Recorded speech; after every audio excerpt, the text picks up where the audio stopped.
مگر وہ ساری چیخیں آنکھوں میں لیے ضبط کیے کھڑی رہی. وہ زندگی کے صرف بہت مشکلوں سے پلٹی تھی، دوبارہ فنا نہیں ہونا چاہتی تھی. وہ وہیں کھڑی رہی جہاں وہ تھی، مگر فارس وہاں نہیں تھا جہاں وہ ہوا کرتا تھا. وہ پہلے کسی اور مقام پر تھا، اب کسی اور مقام پر نظر آ رہا تھا. فاصلہ ختم ہوا اور وقت رک گیا. قریب پہنچ کر اس نے آہستگی سے ہاتھ اٹھایا، کپ کپاتی انگلیوں سے اس کا گال چھوا. وہ یقین کرنا چاہتا تھا کہ جنت خیال نہیں ایک حقیقت ہو چکی تھی. اس کے چہرے کے تاثرات یکایک یوں ہوئے جیسے اس نے ابھی ابھی زندگی کی ایک نئی لہر دوڑی ہو، یا جیسے اس کی تھمی ہوئی سانسیں نئے سرے سے بحال ہوئی ہوں. وہ پھر سے جی اٹھا ہو. وہ اس کی ہر کیفیت اور احساس سے بے خبر اسے بہت صدمے سے دیکھ رہی تھی. علی کہہ رہا تھا آج طوفان آئے گا. علی ٹھیک ہی کہہ رہا تھا. جنت کمال کی زندگی میں طوفان آ چکا تھا. یکایک وہ اپنے سکتے سے باہر آئی. اس نے فارس کا ہاتھ جھٹک دیا. اسی سرحد سے رخ بدل کر گھر میں داخل اور اسی تیزی سے بوچھاڑ میں بھیگی ہوئی سیڑھیاں چڑھتی ہوئی اپنے کمرے میں بند ہو گئی تھی.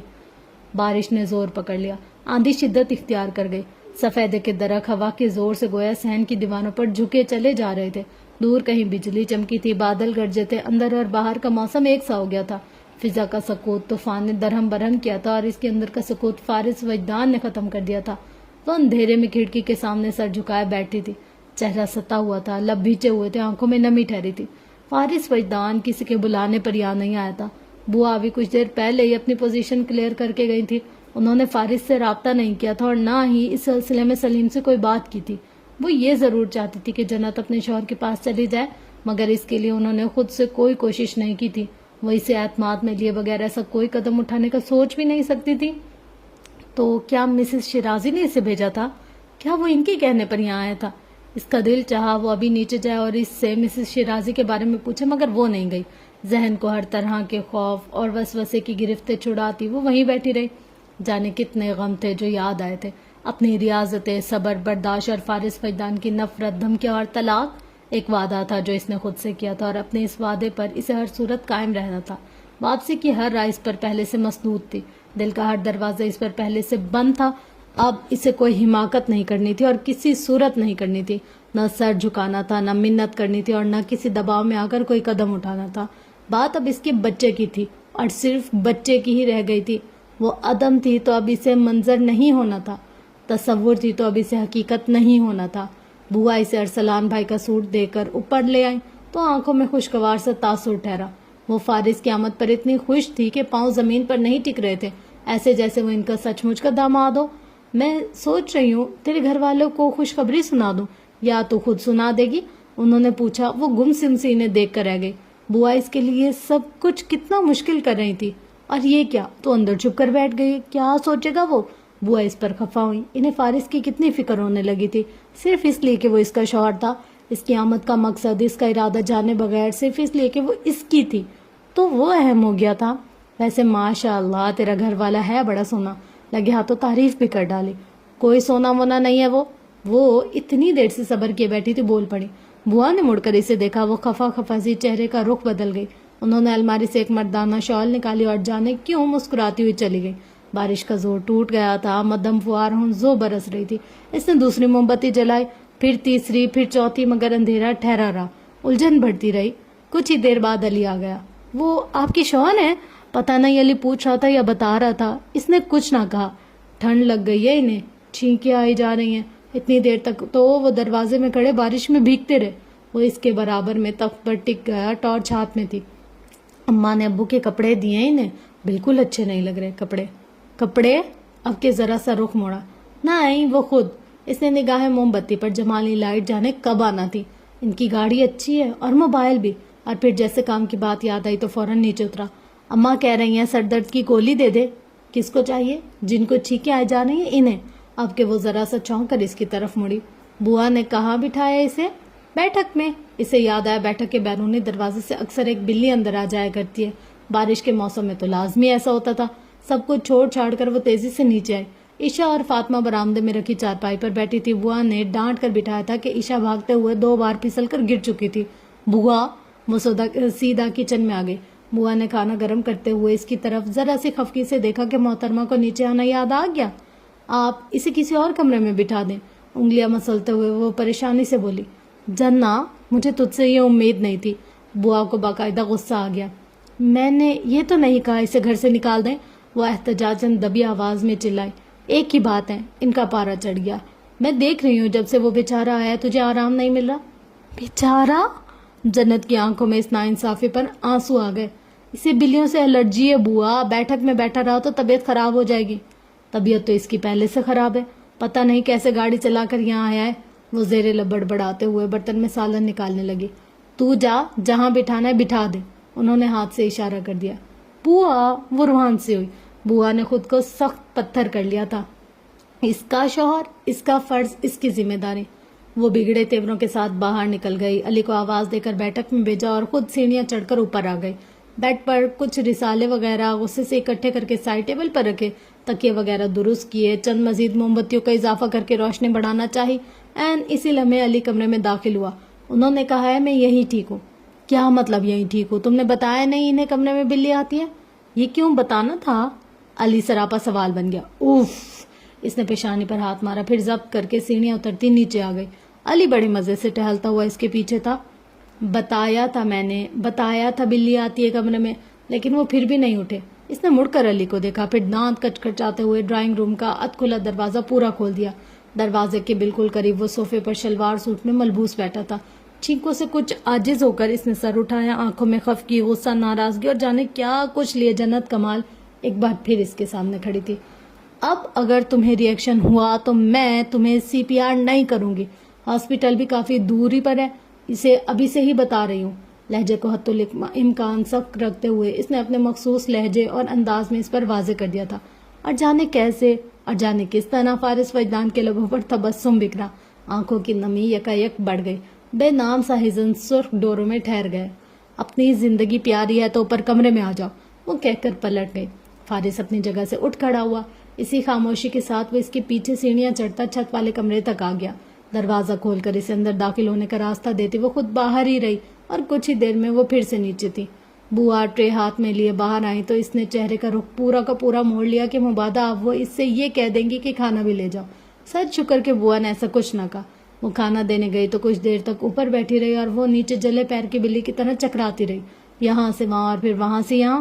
لائٹ آ چکی تھی، بچے سو گئے تھے۔ سندل آپا نے فون کر کے کہہ دیا تھا کہ موسم کی خرابی کی وجہ سے وہ کل ہی آئیں گے، اور اسے کسی صورت نہ نیند آ رہی تھی اور نہ سکون مل رہا تھا۔ عجیب سی ٹینشن تھی جس نے اسے گھیر لیا تھا۔ جانے بوا کیا بات کر رہی ہوں گی اور ان سے وہ کیا کہہ رہا ہوگا۔ ایسا نہ ہو بوا منت سماجت کرنے لگ جائیں کہ اس نے نچلا لب دانتوں تلے دبایا۔ کچھ ہی دیر میں اس نے بوا کو سیڑھیاں اترتے دیکھا۔ زیادہ تو کچھ نہیں کھایا۔ وہ کچن میں ٹرے رکھ کر اس کے پاس آ گئی تو پھر وہ خود سے ہی پوچھ نہیں رہی تھی اور چاہتی تھی کہ بوا سب کچھ بتا دیں۔ طبیعت نہیں ٹھیک، گولی دی ہے میں نے، کوئی بات بھی نہیں کرا۔ تم جاؤ اوپر، اس سے پوچھو کسی چیز کی ضرورت تو نہیں، میرے سامنے جھجک رہا تھا، تمہیں بتا دے گا۔ بوا، اس نے روحان سے ہو کر سر اٹھایا۔ آپ جنا، انہوں نے خفگی سے ٹوکا۔ شوہر ہے وہ تیرا، کوئی اجنبی نہیں ہے، جا شاباش، انہوں نے محبت سے پچکارا تو وہ آنکھوں میں ڈھیر ساری نمی لیے بگڑے تیوروں کے ساتھ اوپر آ گئی تھی۔ ایک تو بوا آنکھیں رگڑ کر صاف کی، کچھ سمجھتی ہی نہیں ہے، بڑبڑاتے ہوئے اندر داخل ہوئی۔ سامنے وہ اسے بیڈ پر نیم دراز دکھائی دیا۔ وہ جانتی تھی اسے اپنے کمرے کے علاوہ کسی اور جگہ پر ٹھیک سے نیند نہیں آتی تھی، مگر وہ بیڈ پر ایک ہی پوزیشن میں اتنی گہری نیند سو رہا تھا کہ وہ چند لمحوں کے لیے اس کے چہرے سے نظر نہ ہٹا سکی۔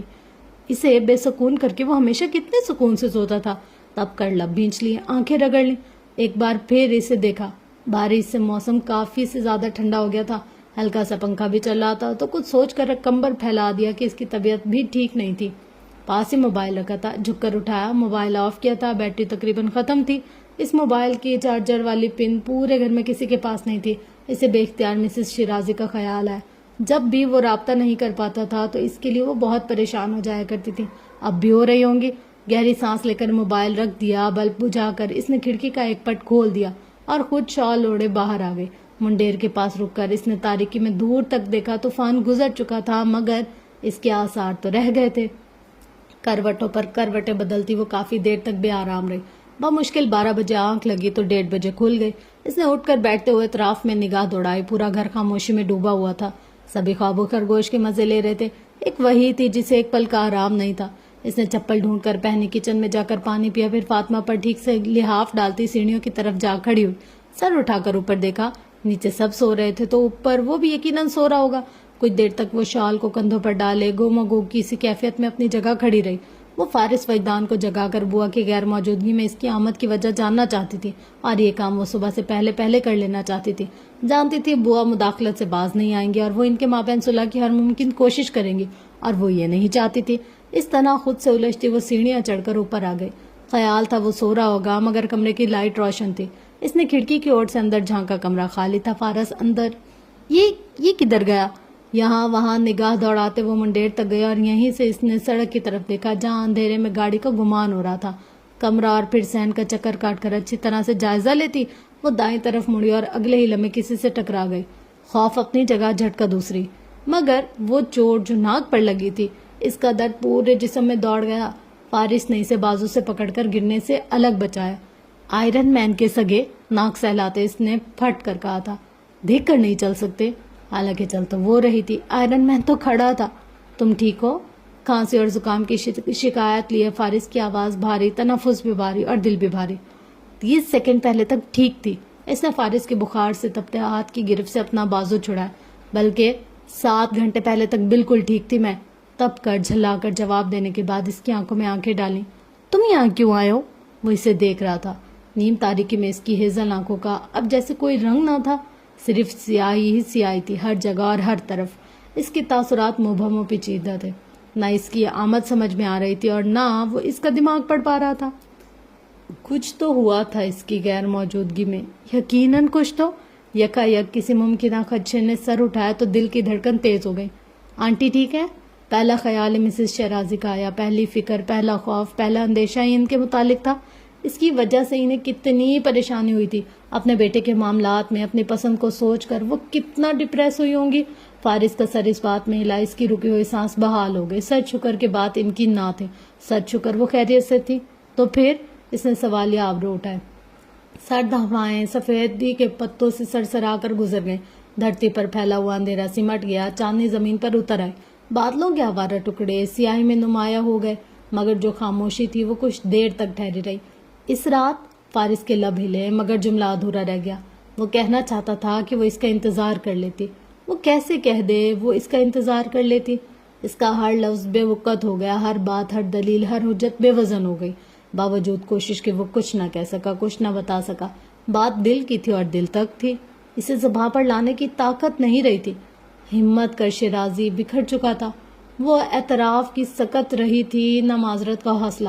جانے وہ کیسے لوگ ہوتے ہیں جو کسی کو رلا کر آسانی سے معافی مانگ لیتے ہیں۔ اس سے تو نہیں ہو رہا تھا، بالکل بھی نہیں ہو رہا تھا۔ اس نے اپنے اندر کی بے قراری پر قابو پاتے ہوئے بالوں میں ہاتھ پھیرا۔ اس کے خیالات منتشر تھے، اس کی سوچ وہموں میں گھری ہوئی تھی، اس کا دل اندیشوں کے جالوں سے پر تھا۔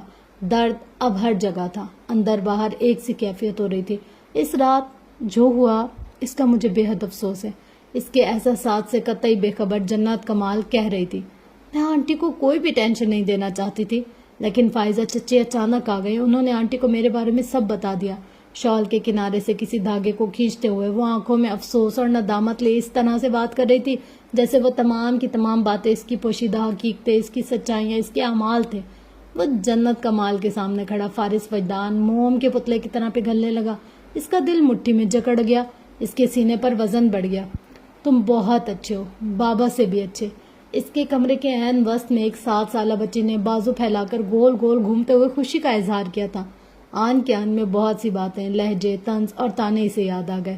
ہر وہ تلخ بات جو اس سے کر چکا تھا، ہر وہ زخم جو لفظوں کی صورت اسے دے چکا تھا۔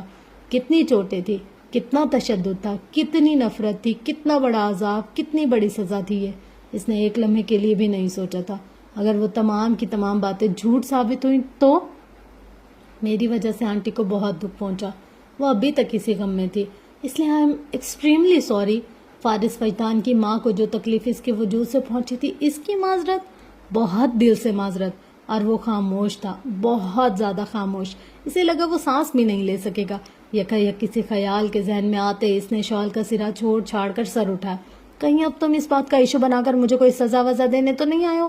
اب کے خاصے مشکوک نظروں سے اس نے فارس کو گھورا۔ ہوا کے زور پر بال پیشانی پر جھکی آنکھوں میں نمی تیر گئی۔ جنت کے ساتھ ساتھ ہر منظر دھندلا گیا۔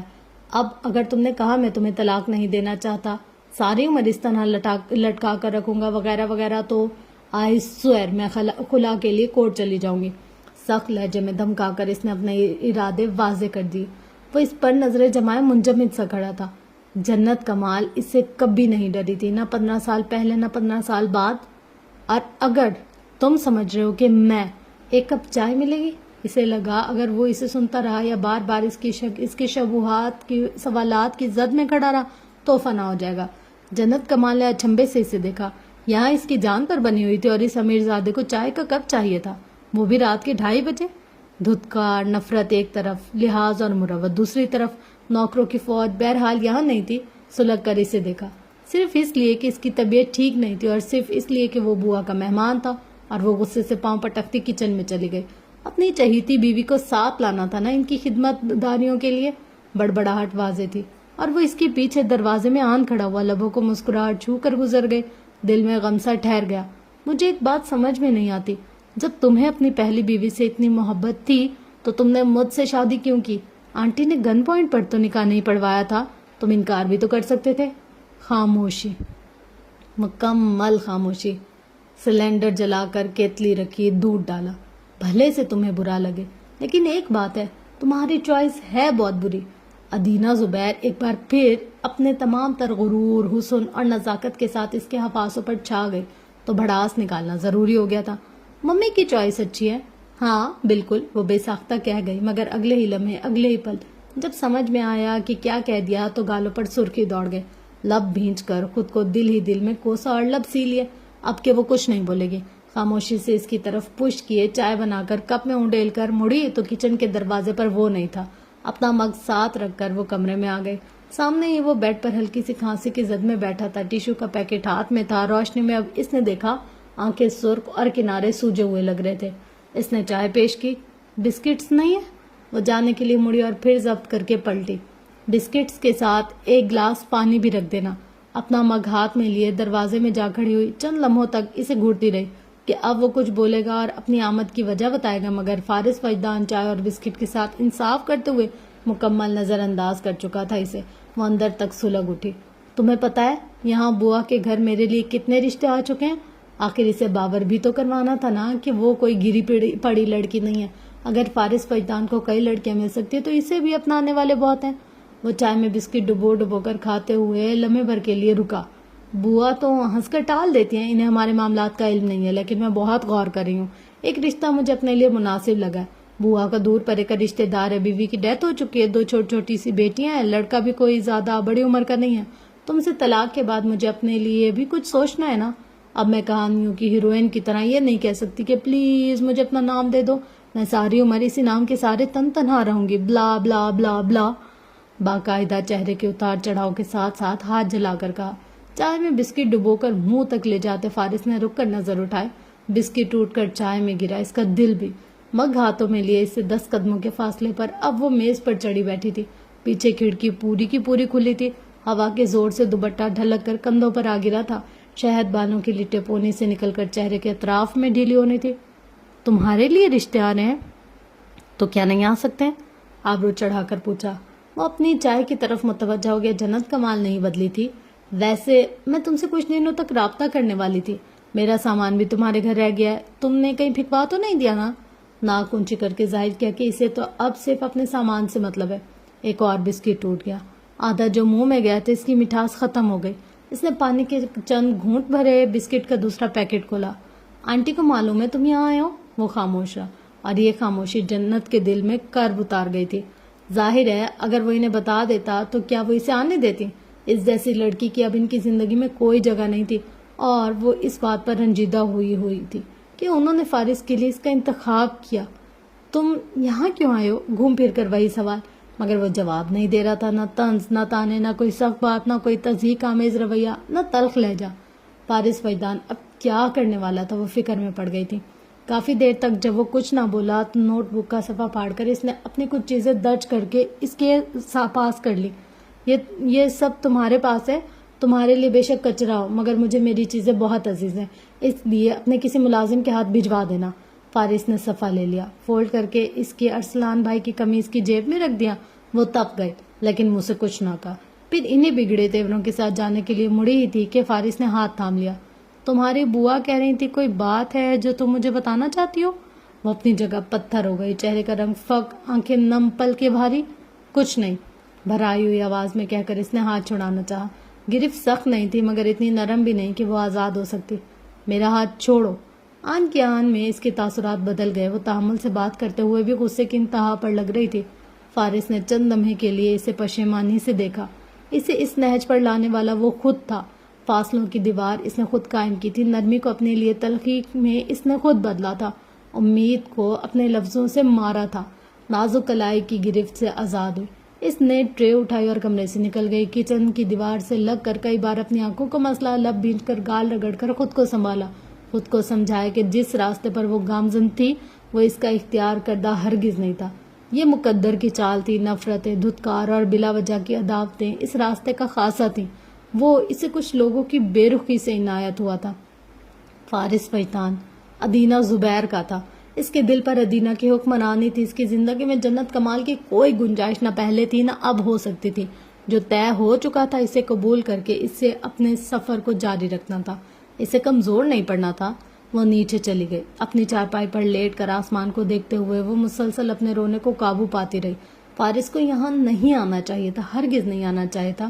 اس کے سکون میں خلل پڑ چکا تھا، اس کے لائے عمل میں دراڑیں پڑ گئی تھی۔ وہ اس کے بچے کا باپ تھا، جتنی نفرت وہ اس سے کرتا تھا وہ اولاد کے معاملے میں بھی اب اسے کسی نئے امتحان میں ڈال سکتا تھا۔ کروٹ پر کروٹ بدلتے رات گزر گئی، دن بیدار ہوا۔ صبح کی نماز پڑھ کر سونے کی کوشش کی تو آنکھ لگ گئی۔ کچھ گزشتہ شب کی بے خوابی تھی اور کہ وہ دن چڑھے تک سوتی رہی۔ 10 بجے اس کی آنکھ کھلی تو سورج سوا نیزے پر آ چکا تھا، صحن میں دھوپ ہر کونے تک پہنچ چکی تھی۔ دروازہ بند تھا، کھڑکیوں کے دروازے نیم تاریکی میں روشنی لکیریں نمایاں ہو رہی تھی۔ پہلا خیال اسے فارس کا ہی آیا، دماغ اثر نو الجھ گیا، ٹینشن شروع ہو گئی۔ اٹھ کر باہر گئی تو معلوم ہوا وہ تو صبح سے پہلے یہاں سے جا چکا ہے۔ جنت اپنی جگہ بے یقین کھڑی رہ گئی۔ ضروری تو نہیں ہے کہ اس نے کچھ کہا ہو، صابرہ بوا اس سے سخت خفا تھی۔ تیری وجہ سے وہ بخار میں گھر چھوڑ کر چلا گیا۔ بے دلی سے دہی پراٹھا کھاتے ہوئے وہ آنکھوں میں ابھرتی نمی کو پرے دھکیلتی رہی۔ بوا کے سوال، ان کا غصہ، ان کی ناراضگی اور ساری سچویشن کو کسی طور پر نہ سمجھنے کا یہ عمل اسے شدید اذیت سے دوچار کرا تھا۔ اب کیا وہ اس کے پاؤں پکڑتی کہ وہ اسے طلاق نہ دے؟ خود کو جتنا بے مول کرنا تھا وہ کر چکی تھی۔ محبت سے، اخلاق سے، خدمت گزاری سے اس رشتے کو بچانے کی جتنی کوشش اس نے کرنی تھی کر لی تھی۔ اب تو کچھ بھی نہیں بچا تھا، نہ محبت، نہ عزت، نہ ہمت، نہ سکت اور حوصلہ تو بالکل بھی نہیں۔ اب تو برداشت بھی آخری حد کو چھو رہی تھی۔ اور پھر سے کسی امتحان میں نہیں پڑنا چاہتی تھی وہ، پھر سے کوئی غلط قدم نہیں اٹھانا چاہتی تھی۔ مگر بوا سندل آپا ارسلان بھائی کے ساتھ گھر میں داخل ہوئی تو وہ چپ ہو گئی، لیکن آنکھوں سے واضح کر دیا کہ ان کی بات ابھی ختم نہیں ہوئی۔ سارا دن وہ پریشانی میں مبتلا یہاں وہاں ٹہلتی رہی، سکون تو کسی پل نہیں تھا۔ آخر وہ کیوں آیا تھا اور معاملات کلیئر کیے بغیر کیوں چلا گیا؟ ان کے مابین طلاق کا فیصلہ ہونا تھا تو ایسے کیسے وہ خاموشی سے جا سکتا ہے؟ اس پر مستزاد یہ کہ سامان کی لسٹ بھی یہیں چھوڑ گیا تھا۔ شام کو بوا کمرے میں آئی تو وہ عشاء کی نماز پڑھنے کے بعد بیڈ پر نیم دراز بیٹھی تھی۔ اخبار سامنے ہی کھلا پڑا تھا، ذہن الجھا ہوا تھا اور نگاہیں خلا میں کہیں بھٹک رہی تھی۔ اس نے بتایا نہیں وہ دوبارہ کب آئے گا، نہ کہ طے کیے ہوئے کپڑے الماری میں رکھتے ہوئے انہوں نے ہنز و خفگی سے پوچھا۔ اس نے گردن موڑ کر انہیں مضطرب نگاہوں سے دیکھا۔ اس کی سوچ ابھی بھی وہیں تھی، ہو سکتا ہے کچھ دنوں تک وہ مجھے طلاق کا نوٹس بھجوا دیں۔ ہمت مجتمع کر کے اس نے کہہ دیا۔ اب بھلے سے بوا صاحب ناراض ہوں، اسے پرواہ نہیں تھی۔ وہ کچھ باتیں ان پر ہر صورت واضح کر دینا چاہتی تھی، مگر طلاق تو نہیں ہو سکتی۔ الماری بند کر کے بوا اس کی طرف مڑی۔ ہو جاتی ہے بوا، عورت حمل سے ہو تب بھی طلاق ہو جاتی ہے، مگر وہ شیدو تو یہی کہہ رہی تھی کہ نہیں ہوتی۔ اپنی سمجھ اور فہم کے مطابق جو انہوں نے سن رکھا تھا کہہ دیا۔ بیڈ سائڈ ٹیبل سے قرآن اٹھا کر اس نے مطلوبہ صورت ڈھونڈ لی اور پھر مطلوبہ صفحہ کھولا، مطلوبہ آیت پر انگلی رکھی۔ یہ دیکھیں، یہاں لکھا ہے حمل والیوں کی عدت ان کے بچے جننے تک ہے، سورت طلاق۔ یہ آیت مطلقہ اور بیوہ دونوں کے بارے میں ہوا۔ طلاق ہر صورت ہو جاتی ہے، دلیل قرآن سے تھی۔ بوا کے پاس نفی یا انکار کی کوئی گنجائش نہ رہی تھی۔ اب وہ الجھن میں کھڑی تھی، فکر نے اثر نو گھیر لیا تھا۔ انہیں اب معاملہ سلجھتا ہوا ہرگز نظر نہیں آ رہا تھا، لیکن انہیں اپنی طرف سے ہر ممکن صحیح کرنی تھی۔ کچھ سوچ کر وہ اس کے پاس بیڈ پر آ بیٹھی۔ تو نے اسے خوشخبری تو سنا دی تھی۔ جنت کا دل بھاری ہوا، نظریں جھک گئیں۔ کس قدر کوشش سے اس کا سر نفی میں ہلا تھا۔ صابرہ بوا ہک دھک اسے دیکھ کر رہ گئیں۔ جنت یہ کیا کر رہی تھی؟ تو اس سے ایسے کیسے بے خبر رکھ سکتی ہے جنت؟ کیسے؟ یہ اس کے ساتھ زیادتی ہے بیٹا، اور جو زیادتیاں میرے ساتھ ہوئی وہ… صبر کا پیمانہ لبریز ہو گیا، آواز بھر آ گئی۔ مجھے اس کے ساتھ اب نہیں رہنا تو کیا زبردستی ہے؟ وہ اس لمحے بہت پریشان، مزمل اور شک خوردہ سی لگ رہی تھی۔ بوا کے دل کو کچھ ہوا۔ میں پہلے سے بہت مشکل میں ہوں، اور آپ اس طرح کی باتیں کر کر کے مجھے اور مشکل میں ڈال رہی ہیں۔ اس کی آنکھوں میں آنسو جمع ہو گئے۔ اسے ترہم بھری نظروں سے دیکھتے ہوئے بوا نے نرمی سے اس کے کندھے پر ہاتھ رکھا۔ عورت کو رشتہ نبھانے کے لیے بہت قربانیاں دینا پڑتی ہیں بچے، یہ شادی عمر بھر کا ایک فیصلہ ہوتا ہے، اسے یوں جذبات میں آ کر نہیں توڑا جاتا۔ گھر بسانے کے لیے عورت کو بہت کچھ برداشت کرنا پڑتا ہے۔ اس نے سر اٹھا کر تکلیف دہ نگاہوں سے بوا کو دیکھا۔ بات گھر بسانے، رشتہ نبھانے اور برداشت کرنے کی انتہا پر جانے کی تھی۔ بوا کو تو اندازہ ہی نہیں تھا فارغ وجدان کے ساتھ اپنے اس رشتے کو بچانے کے لیے اس نے کیا کچھ برداشت نہیں کیا۔ اس کا صبر، اس کا تحمل، اس کا انتظار کیا ابھی بھی ناکافی تھا؟ وہ خود مٹ چکی تھی مگر اس کا صبر باقی رہتا تھا، اس کی ہمت، اس کی برداشت، اس کا تحمل باقی رہنا تھا۔ یہ کیسی منطق تھی؟ یہ کیسا طریقہ تھا؟ کتنی ہی دیر تک وہ اپنے آپ سے الجھتی رہی، اندر ہی اندر خود کو نوچتی گھسوٹتی رہی۔ محاسبہ شروع ہو چکا تھا۔ 5 سالوں کا موازنہ نہ 5 مہینوں سے ہونے لگا۔ برہان ایک طرف تھا تو فارغ وجدان دوسری طرف۔ وہ 2 گھروں کے درمیان ایک ویران گلی میں تنہا لاوارث کھڑی تھی۔ دروازے دونوں طرف سے بند تھے اور وہ خود کو جھانچ رہی تھی، دل میں جا کر، روح کی گہرائیوں میں اتر کر، ماضی کی تکلیفوں کو سہتے ہوئے، مستقبل کا خوف اٹھاتے ہوئے۔ اس کے اندر کی الجھنیں بڑھ گئی تھی، سوال بڑھ گئے تھے، اضطراب بڑھ گیا۔ سر اٹھا کر اس نے بوا کو دیکھا۔ اب تک جانے وہ گھر بسانے سے متعلق اسے کتنے گر بتا چکی تھی۔ ان کے لب متحرک تھے، آنکھوں سے ایک آس، چہرے سے امید جھلک رہی تھی۔ وہ بہت پیار سے اسے سمجھا رہی تھی۔ بوا ایک بات تو بتائیں۔ وہ ایک لمحے کو خاموش ہوئی تو اس نے اخبار سمیٹ کر ایک طرف رکھ دیا، ذرا سا آگے سرک کر ان کے قریب ہوئی۔ عورت نکاح نامے پر سائن کس لیے کرتی ہے؟ نم آنکھوں میں ایک سادہ سا سوال لیے وہ اب ان سے پوچھ رہی تھی۔ بوا کو اس سوال کی سمجھ میں نہیں آئی۔ ذلت، دھتکار، بے عزتی، طنز، تحقیر، محرومیوں کے لیے؟ کیا یہ سب برداشت کرنے کے لیے شادی کی جاتی ہے؟ اسی عذاب کو جھیلنے کے لیے قبول ہے کہا جاتا ہے؟ بوا کو سکتہ ہوا، لبوں کو جنبش دے کر کچھ کہنا چاہا مگر آواز ساتھ نہ دے رہی تھی۔ جنت یہ کیا پوچھ رہی تھی؟ اس نقطے کی طرف کیوں جا رہی تھی جس نقطے سے یہ رشتہ آغاز پکڑتا تھا؟ وہ ایجاب و قبول کی گھڑی، جب 2 لوگ ایک ہوتے تھے، اور جب 2 لوگ ایک ہوتے تھے تو رشتہ نبھانے کے معاملے میں وہ 2 الگ الگ کیوں ہو جاتے تھے؟ سفر کا سارا بوجھ صرف ایک کے کندھے پر کیوں آ جاتا تھا؟ رشتہ بچانے کی ساری محنت پھر کسی ایک فرد کو کیوں کرنی پڑتی تھی؟ شادی ہمارے نبی صلی اللہ علیہ وسلم کی سنت ہے۔ کیا ہمارے نبی کی سنت یہ کہتی ہے کہ اپنی عزت فنا کر دے، اپنا وجود مٹا دے، اپنے حق کے لیے آواز نہ اٹھائے اور ظلم برداشت کرے اور مرتے دم تک کرتے جائے؟ بوا بے بسی سے اسے دیکھتی رہ گئی۔ آپ ہی مجھے سمجھا دیں، یہ گھر بسانے کا، یہ رشتہ نبھانے کا کون سا طریقہ ہے بوا؟ اس کی آواز کپ کپ آئے۔ عورت نفسیاتی مریضہ ہو جاتی ہے، اف تک نہ کرے، اندر سے مر جائے، مٹ جائے، فنا ہو جائے، لیکن آہ تک نہ کرے۔ وہ 22 سالہ جنت کمال، ڈاکٹر مصطفیٰ کی نواسی، تتلیوں کے پیچھے بھاگنے والی، پریوں کی باتیں کرنے والی، وہ کہہ رہی تھی اور وہ اسے دیکھ رہی تھی، وہ اسے سن رہی تھی۔ وقت اور حالات نے اسے کتنا بڑا کر دیا تھا، اس کی سوچ کتنی پختہ ہو گئی تھی، اس کی باتوں میں کتنا وزن آ گیا تھا۔ تسلی دینے کو، تشفیع کرنے کو ان کے پاس ایک لفظ بھی تو نہیں رہا تھا۔ وہ جو کچھ سہ کر آئی تھی اور جن حالات سے گزر تک وہ ان تک پہنچی تھی، وہ اس کا سفر، اس کا راستہ، اس کی مجبوری سمجھے بغیر اس کی ہر بات کیسے رد کر سکتی تھی؟ کیسے جھٹلا سکتی تھی؟ کیسے؟ میں نے برہان کے ساتھ 5 سال گزارے ہیں بوا۔ میں نے اس کے لیے اس کے گھر والوں کی ہر نفرت برداشت کی، ہر طنز، ہر تانا، خود پر لگنے والے الزامات، سب کچھ میں نے برداشت اور صبر سے اپنا گھر بسانا چاہا، اور بدلے میں اس نے مجھے کیا دیا؟ طلاق۔ اس نے رک کر ان کی آنکھوں میں جھانکا۔ 5 سالوں کا ساتھ تھا ہمارا، اس نے مجھے 5 سیکنڈ میں آزاد کر دیا۔ میں اس کے گھر والوں کو برداشت کر رہی تھی، وہ بھی تو مجھے برداشت کر سکتا تھا۔ میں اس کی بے رخی پر صبر کر رہی تھی، وہ بھی تو مجھ پر صبر کر سکتا تھا۔ وہ جانتا تھا میرا کوئی نہیں ہے، وہ اچھی طرح جانتا تھا مجھے تو میری سگی ماں بھی قبولنے کو تیار نہیں۔ اس کے باوجود اس نے مجھے اپنے گھر سے نکال دیا۔ اس نے میرے منہ پر جو تھپڑ مارا، اس کی جلن مجھے آج تک محسوس ہوتی ہے۔ اس کا چہرہ آنسو سے مکمل تر ہو چکا تھا۔ اس نے رویہ بدلا، ترجیحات بدلی، حقوق بدلے، میری جگہ کسی اور کو دی، میرا وقت کسی اور کو دیا، میرا حق کسی اور کو دیا۔ میں خاموش رہی۔ آخر کس لیے؟ اس کی آواز بھیگی۔ صرف اس لیے کہ میرا گھر بچا رہے۔ مجھے بتائیے، میرا وہ گھر پھر کیوں نہیں بچا؟ کیوں ٹکڑے ٹکڑے ہو کر میری آنکھوں کے سامنے بکھر گیا؟ جنت کے آنسو، اس کی سسکیاں، اس کا درد، اس کے سوال انہیں تکلیف پہنچا رہے تھے۔ وہ آنکھوں میں نمی لیے اسے دکھ سے سن رہی تھی۔ مجھے اب خود سے نفرت ہوتی ہے بوا، غصہ آتا ہے۔ میں خاموش کیوں رہی؟ میں نے یہ سب کیوں ہونے دیا؟ میں نے خود کو اتنا کیوں جھکا دیا، اتنا کیوں گرا دیا؟ میں نے اپنے حق کے لیے آواز کیوں نہیں اٹھائی؟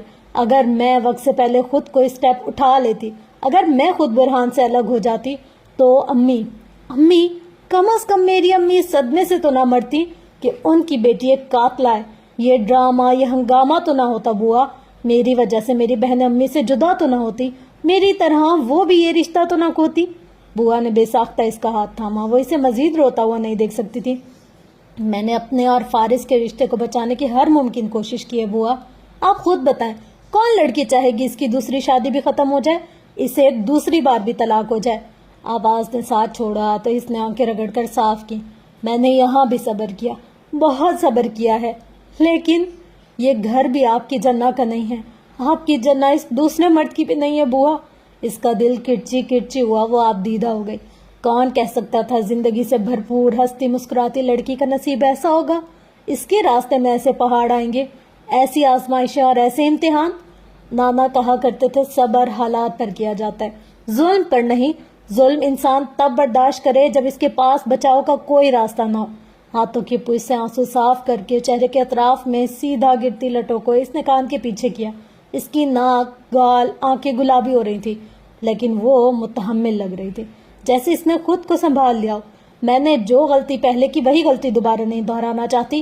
آپ یہ مت سمجھیں کہ جذبات میں لیا ہوا فیصلہ کر رہی ہوں۔ جذبات میں ایسا کرنا ہوتا تو بہت پہلے کر لیتی۔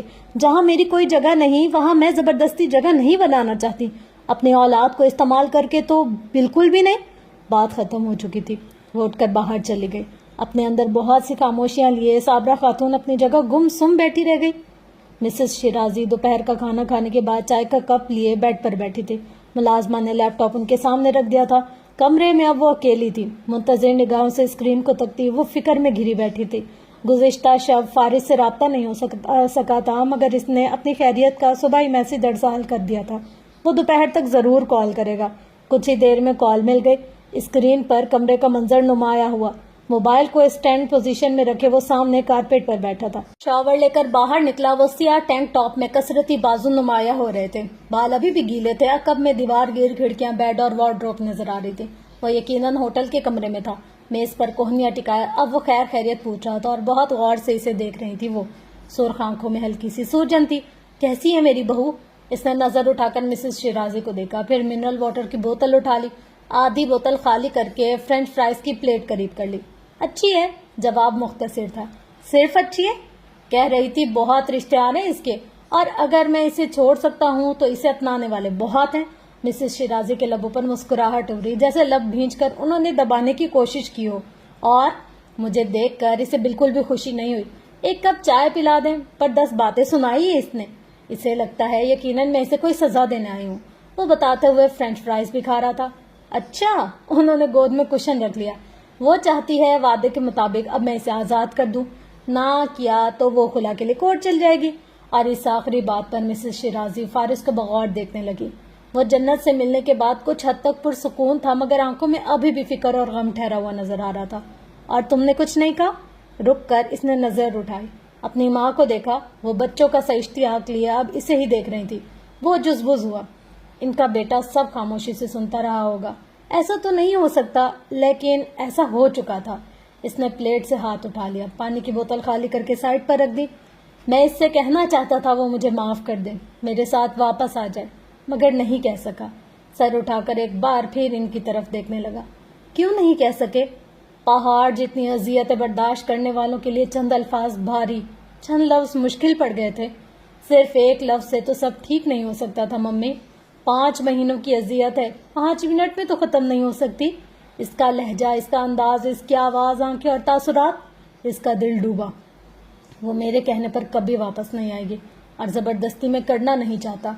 سر جھکایا اب وہ قالین کے ریشوں پر داہنے ہاتھ کی انگلی سے لکیریں کھینچ رہا تھا۔ عمل غیر ارادی تھا، کانٹے کا نشان، منفی اور جمع، پھر جمع سے منفی۔ کوشش بھی نہیں کی اور دور ہو جانے پر یقین کر لیا۔ انہوں نے نرمی سے پوچھا۔ میں نے اسے بہت دکھ دیا ممی۔ اس کا سر جھکا ہوا تھا، دیوار گرد کھڑکیوں سے ترچھی ہو کر سورج کی کرنیں سیدھا اس کے بالوں پر پڑ رہی تھی۔ ہیزل آنکھوں کا رنگ بھی آیا تھا، حزن آیا، درد بھی آیا۔ تم مداوع بھی تو کرنا چاہتے ہو۔ مداوع سے پہلے اعتبار اہم ہے ممی، وہ مجھ پر اعتبار کبھی نہیں کرے گی۔ منفی جمع کا کھیل اب ختم ہو چکا تھا۔ وہ سر جھکائے گمسم پچھتاووں میں گرا ہوا وقت، نصیب اور قسمت کے اس انوکھے کھیل کو سمجھنے کی کوشش کرتا ہوا۔ کوئی اور بھی تو ہو سکتی تھی جس سے اس کا نکاح ہوتا۔ جنت کمال ہی کیوں؟ ڈاکٹر مصطفیٰ کی نواسی ہی کیوں؟ اس کی بلا وجہ کی نفرت اور عداوتوں کا سامنا جنت کمال کے حصے میں ہی کیوں آیا؟ اس کی تکلیف بڑھ گئی، ندامت بڑھ گئی، درد بڑھ گیا۔ مسز شیرازی اب کسی گہری سوچ میں گم بالکل خاموش بیٹھی تھی۔ وہ بھی چپ تھا، کہنے کو جیسے مزید کچھ رہا ہی نہ تھا۔ راستے مسدود، دیواریں مضبوط اور حصار پھر سے قائم ہونے لگا تھا۔ میں خود کو قصوروار سمجھتی ہوں، یہ جانتے ہوئے بھی کہ وہ میرے محسن ڈاکٹر مصطفیٰ کی نواسی ہے۔ میں نے اس کے لیے مشکل راستہ چنا۔ فارس وجدان اذیتوں میں گھر گیا۔ تم شادی نہیں کرنا چاہتے تھے، میں نے تمہیں مجبور کیا، میں نے غلط کیا۔ میں صرف اتنا چاہتی تھی تم ماضی کو بھلا کر اپنی زندگی نئے سرے سے شروع کرو۔ بیوی آئے گی، بچے ہوں گے تو سب ٹھیک ہو جائے گا۔ لیکن شاید میں غلط تھی، شاید میں غلط ہوں۔ ظلم پر تو پھر ظلم ہے، اور چونکہ فیصلہ میرا تھا تو میں خود کو بری ذمہ نہیں سمجھتی۔ ممی، اس نے بے بسی سے کہنا چاہا، مگر انہوں نے ہاتھ کے اشارے سے اسے روک دیا۔ مجھے تم سے یہ امید نہیں تھی فارس، بالکل بھی نہیں۔ وہ سر جھکا گیا۔ بیوی کے ساتھ ساتھ ماں کا دل بھی بری طرح سے دکھا چکا تھا۔ عدیل احمد کو ایڈریس بھیج دو، میں تمہاری طرف آنا چاہتی ہوں، انہوں نے اتنے اچانک سے کہا کہ وہ حیرت زدہ سا بیٹھا رہ گیا۔ اس کی ماں یہ کیا کہہ رہی تھی؟ آپ یہاں آئیں گی؟ میں مزید انتظار نہیں کر سکتی، مجھے اپنی بہو سے ملنا ہے۔ تمہارے اس کے مسئلے اپنی جگہ، مگر گھر اس نے میری وجہ سے چھوڑا ہے کہ آنٹی کو وہ باتیں پتہ چل گئی جو پتہ نہیں چلنی چاہیے تھی۔ جو میرا رشتہ ہے وہ کسی صورت ختم نہیں ہو سکتا۔ اسے شدید حیرت میں مبتلا کر کے انہوں نے اقصیٰ کو آواز دی۔ بیٹھے بیٹھے ملازمہ کو کپڑوں کا آرڈر جاری کر دیا، ضروری سامان کی پیکنگ، کھانے کا انتظام، آن کے آن میں سب طے پا جانے لگا۔ موسم کیسا ہے؟ یہاں وہاں سارے حکم نامے جاری کر کے انہوں نے فارس سے پوچھا۔ بارش کی وجہ سے کچھ ٹھنڈ ہے، اس کے لب ہلے۔ وہ شوق میں نہیں تھا، مگر شوق میں ہی لگ رہا تھا۔ آپ بائی ایئر؟ نہیں، میں بائی کار ہی آنا چاہوں گی، انہوں نے واضح کیا۔ راستے میں ہم اقصیٰ کے گاؤں سے بھی ہوتے ہوئے آئیں گی، کیونکہ اقصیٰ… جی بالکل۔ اقصیٰ کی خوشی سے بھرپور آواز۔ جنت آپ ہی آنے والی تھی، اس کی خوشی الگ، ماں سے ملنے کی خوشی الگ، اور مسز شیرازی کے ساتھ اتنی بڑی گاڑی میں سفر کرنے کی الگ۔ سفر لمبا ہے ممی، ایسے سفر لمبے ہی ہوتے ہیں۔ اگلے کئی لمحے وہ خود پر خاموشی طاری کیے بیٹھا رہا۔ ایک ریکویسٹ ہے ممی۔ بولو۔ وہ فارس کی آنکھوں میں دکھ، فکر مندی، کچھ کھو دینے کا خوف واضح طور پر دیکھ سکتی تھی۔ وہ جو کہہ رہا تھا اسے سنتے ہوئے ایک بار پھر ان کا دل ڈوبا تھا۔ بات ختم ہوئی تو انہوں نے چند لمحوں کے لیے سوچ کر اس بات میں سر ہلا دیا۔ کال ڈسکنیکٹ ہوئی، چہرہ غائب ہوا۔ بالوں میں انگلیاں چلاتے ہوئے اس نے میز پر ہیڈ ڈاؤن کر لیا۔ دیوار گیر کھڑکیوں کے اس پار آسمان پر روئی کے گالے جیسے بادل سورج کی کرنوں سے دہکتے ہوئے نظر آ رہے تھے۔ سنو تم لوٹ آؤ، یہ دل ہے درد سے بوجھل، سکون ایک پل نہیں ملتا، کہیں بھی دل نہیں لگتا۔ سنو سنسان ہو تم بن، بہت ویران ہوں تم بن، مجھے سانسیں نہیں آتی کہ میں بے جان ہوں تم بن۔ سنو بکھرا ہوا ہوں میں، سہارا چاہتا ہوں اب تمہارے لوٹ آنے کا، اشارہ چاہتا ہوں اب، بھون میں ہوں بہت دن سے، کنارہ چاہتا ہوں اب۔ سنو تم لوٹ آؤ نا کہ مجھ پر ہجر طاری ہے، عجیب بے اختیاری ہے، نہیں طلب کسی شے کی، طلب ایک بس تمہاری ہے۔ سنو تم بن نہیں رہنا، دکھوں کو اب نہیں سہنا، یہ ہاتھ خالی ہیں میرے، تم ان میں پیار بھر دو نا، میری تکمیل کر دو نا۔ سنو تم لوٹ آؤ نا، سنو تم لوٹ آؤ نا۔ اقصیٰ نے باغم باغ گاڑی کا دروازہ کھولا، ہینڈ بیگ اندر پھینکا۔ عدیل احمد اپنی جگہ ذرا محتاط سا کھڑا تھا، چونک کر اسے دیکھنے لگا۔ اتنا بڑا سیاہ چشمہ، زرد، سفید اور سرخ رنگوں کے امتزاج کے اس کے کپڑے والی نازک سی ناک سے بار بار پھسلا جا رہا تھا۔ تیاری سے لگ رہا تھا کہیں شادی پر انوائٹڈ ہے، مگر انداز خاصے تباہ کن تھے۔ نہ ہیل کی پرواہ تھی، نہ چوڑیوں کی، نہ اتنے لمبے ایئر رنگس کی، اور چمکیلے دوپٹے کی چمک اور ستارے مرکزی دروازے سے یہاں تک بکھرے نظر آ رہے تھے۔ اتنا کچھ تو وہ گاڑی کی ڈگی میں رکھ چکی تھی اور ابھی بھی اس کا سامان ختم نہیں ہو رہا تھا۔ حالانکہ مسز شیرازی نے کہا تھا انہیں بس دوسرے شہر تک جانا ہے، چند گھنٹوں کے لیے اور پھر واپس، بس اتنا ہی۔ باس کی طرف سے بھی یہی آرڈر ملا تھا، اور اس نے پتہ نہیں کتنے رسالے، میگزین، کتابیں، ہینڈ بیگز اور جانے کیا کیا کچھ اندر ڈالا تھا۔ آپ کی تعریف؟ رنگوں کی فیکٹری اب کے سامنے سے گزری تو اس سے رہا نہیں گیا۔ کوئی تیسری بار گاڑی کے سامنے کھڑے ہو کر اپنی چند ایک تصویریں لینے کے بعد اکثر سیدھی ہوئی اور ناک پر پھسلتی اینک کو ذرا نیچے کر کے اس نے موصوف کو سرتا پیر دیکھا۔ سوٹڈ بوٹڈ نوجوان، بال خاصے گھنگریالے تھے، ناک ذرا سی لمبی تھی، قد کاٹ بھی مناسب تھا۔ فرینچ کٹ داڑھی میں بلا کا سوبر اور سنجیدہ نظر آنے کی کوشش کرتا وہ اسے ایک آنکھ نہ بھایا۔ مستقبل قریب کی ڈاکٹر اقصی اور جنت آپی کی حالیہ مینیجر، اترا کر اپنا تعارف کرایا کہ اگر وہ فارس وجدان کا خاص ملازم ہو سکتا ہے تو اس کی پوزیشن بھی شیرازی خاندان میں کم نہیں۔ آپ کو اتنا سامان گاڑی میں رکھنے کی اجازت کس نے دی؟ کیوں، یہ گاڑی آپ کی ہے؟ بڑی بڑی گول شیشوں والی اینک کو واپس آنکھوں پر جما کر وہ لاجواب ہو گیا۔ ہیل پر دوڑتی ہوئی وہ ایک بار پھر کوارٹر کا رخ کر چکی تھی۔ عبدالغفور مالی دروازے میں کھڑا تھا، سر پر ہاتھ رکھے کچھ کہہ رہا تھا، اور وہ بھی کبھی اس بات میں اور کبھی نفی میں سر ہلانے لگتی تھی۔ اب کے واپس آئی تو ہاتھ میں شاپر تھا۔ عدیل احمد کے سامنے ایک بار پھر سر جھٹک کر اپنی اینک درست کی اور مسز شیرازی کو بلانے اندر چلی گئی۔ ریسٹ واچ پر ٹائم دیکھا، وہ گاڑی کے بونٹ سے ٹیک لگائے کھڑا ہو گیا۔ گاڑی سے دروازے تک جگہ جگہ بکھرے رنگوں کی سورج کی روشنی چمک رہی تھی، اور وہ بے تحاشا چمک رہی تھی۔ سپہر کا سورج غروب ہو رہا تھا، اندھیرے بڑھ رہے تھے، روشنیاں مٹ رہی تھی، منزل واضح ہو کر بے نام تھی اور راستے آسان ہو کر مشکل ہو رہے تھے۔ دل اندیشوں میں گرا ہوا تھا، کیفیت عجیب سی ہو رہی تھی۔ مسز شیرازی کی آمد کے متعلق جاننے کے بعد سے وہ اپنی جگہ سر جھکائے بالکل خاموش بیٹھی تھی۔ وہ دوپٹے پر گرفت جمائے نگاہیں جھکائے بیٹھی تھی۔ آنسو ابھرتے، پلکوں پر جھکتے، پھر ٹھہر جاتے۔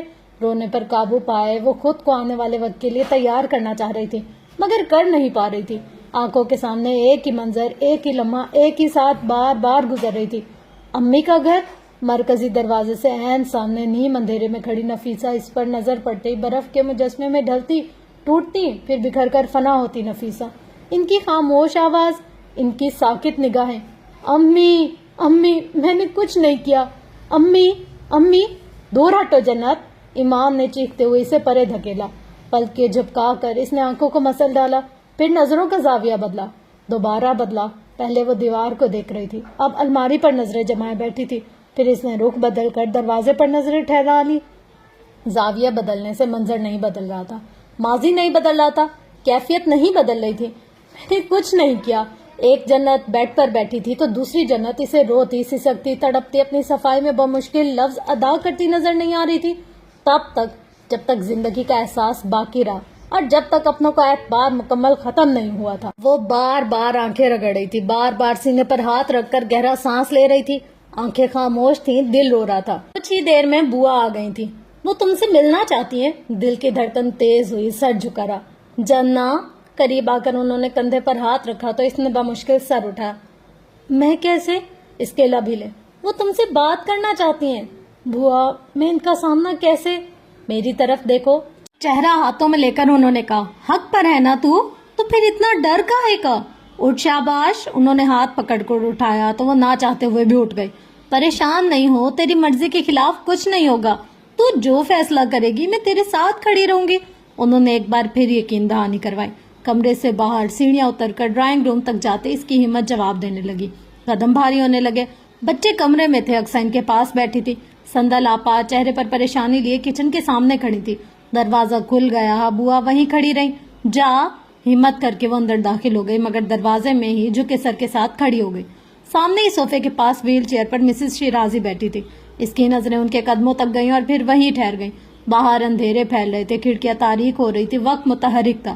وہ منجمد ہو گئی، مسز شیرازی سے دیکھ رہی تھی، مگر کن اکھیوں سے دیکھ رہی تھی اس نے جاننے کی کوشش نہیں کی۔ لب باہم پیوست کیے مجرموں کی طرح سر جھکائے بالکل خاموش کھڑی رہی۔ تم نے مجھ سے ایک وعدہ کیا تھا، وہ وعدہ پورے کیے بنا تم نے گھر کیسے چھوڑ دیا؟ مجھے کیسے چھوڑ دیا؟ دوپٹے کے اندر انگلیاں باہم پیوست ہو گئیں، سر جھکا رہا، لب بھینچے رہے اور آنسو گرنے لگے۔ اندر ہی اندر دل پر خاموشی صرف لبوں پر تھی، آنکھیں تو تواتر آنسو بہا رہی تھی۔